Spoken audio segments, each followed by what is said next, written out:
To navigate to your action items, either click the Actions tab at the bottom of your project detail view, or use the navigation bar by going to Projects, Your Project, and selecting Actions.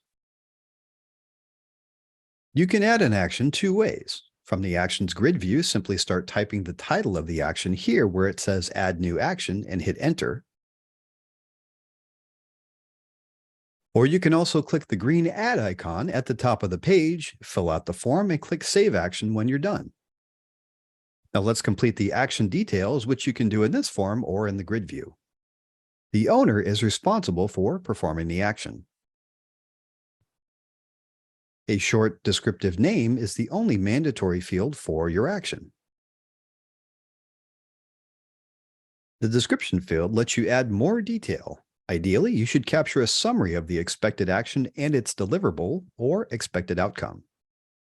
Note that as you complete the form, the action setup checklist in the middle panel automatically completes itself, guiding you through the process.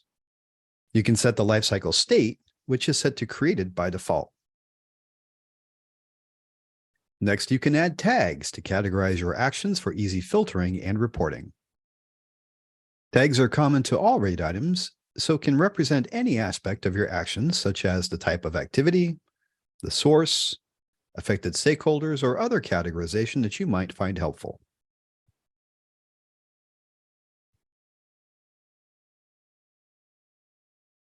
You can use this slider to rate the importance of the item on a 100-point scale to help with prioritization.